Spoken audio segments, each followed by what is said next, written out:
Hello, my name is Sonali and I welcome you all to this week's Sunday special episode of Around the World in 7 Days. At present, the world is passing through a period of upheaval. The Russia-Ukraine war is the biggest reason for this upheaval. This has forced many countries of the world to think about their security. The countries which were once considered to be the most peaceful countries in the world are now trying to increase their arsenal of weapons. In fact, whenever there is a threat to the security of a country, it is ready to go to any extent to deal with it. This seems to be applicable well in the case of Japan in recent years. Japan has been considered as the most peace-loving country in the world after World War II.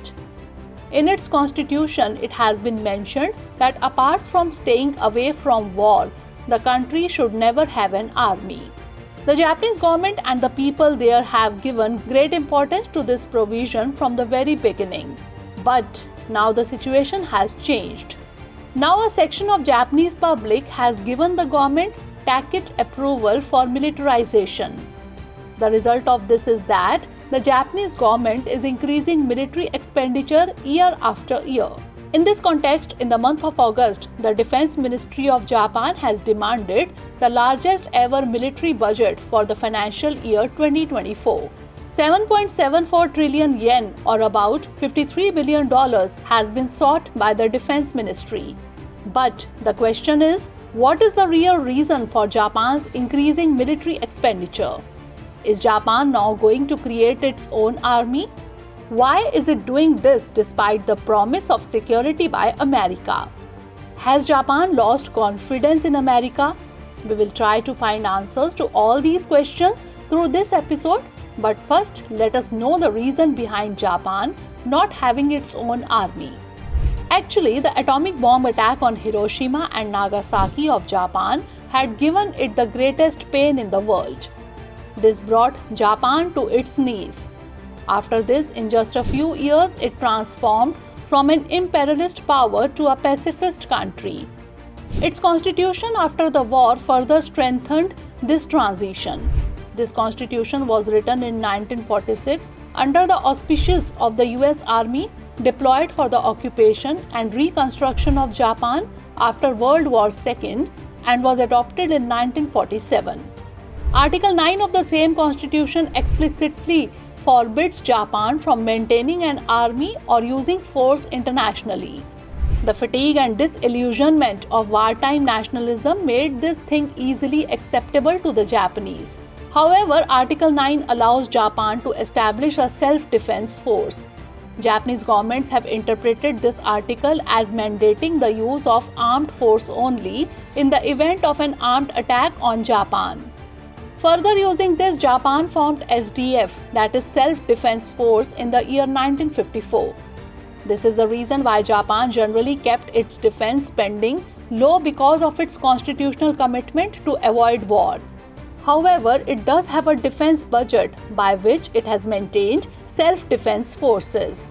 According to one estimate, the budget of the Japanese Ministry of Defense will increase to about 1/10 of all public expenditure at the current level.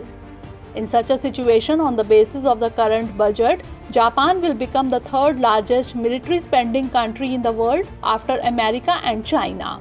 Now coming to our question that when Japan was spending less in military matters from the beginning, then why is it increasing this expenditure at a record level now? Actually, there are many reasons for further arming the security forces. Among these, the increasing presence of foreign forces in and around Japan is the biggest reason. North Korean missiles cross Japan's exclusive economic zone and territory frequently, and that too without any warning. At the same time, the Chinese army regularly interferes in Japan's waters and airspace. The territorial dispute between Japan and China over the Senkaku or Diaoyu Islands in the East China Sea has also been a point of tension between the two. These obvious threats facing Japan since the end of the Cold War are on the rise. Apart from this, the pace of technological change among the armies in this area is accelerating. but Japan has not been able to keep up the pace in this matter. The stockpile of missiles in this area is continuously increasing. These have also increased the vulnerability of Japan. However, to deal with this, Japan focused on developing ballistic missile defense system. However, new asymmetric capabilities developed by China has reduced America's ability to help Japan. China's satellite weapons, cybercrimes, and its missiles has jeopardized the overall security architecture of Japan. This has led to growing concerns within Japan that if the political landscape in East Asia begins to collapse, the US may not be able to accept its role as Japan's protector forever. Some experts in this matter believe that when Japan needs America's support, it may even turn away from it. The reasoning behind this is that when North Korea launched the Taepodong missile in 1998, the Japanese media called it a conspiracy. Japanese media alleged that the US knew about the launch but did not inform Japan in time. Apart from all this, Russia's attack on Ukraine has also given a deep shock to Japan. Japan and Russia have unresolved disputes over the South Kuril Islands. Like China, Russia has also increased its military activities around Japan and adjacent waters in recent years and has deployed missiles on the Kuril Islands. At the same time, China and Russia have also conducted joint military exercises. The Russia-Ukraine war has highlighted the threat China poses to Japan and other East Asian countries. In this, these countries are afraid of an attack on Taiwan by China. If this happens, it will affect Japan the most due to its geographical proximity to Taiwan. Experts believe that if China launches a military attack on Taiwan, there is a high possibility that China will also attack Japanese territory. But Japan is not fully prepared to deal with it. A former Japanese army general believes that Japan is starting very late in military matters. It seems as if Japan is 200 meters behind in the 400-meter race. In such a situation, this distance cannot be reduced without increasing military expenditure. In view of all this, the current government of Japan is continuously increasing its defense expenditure.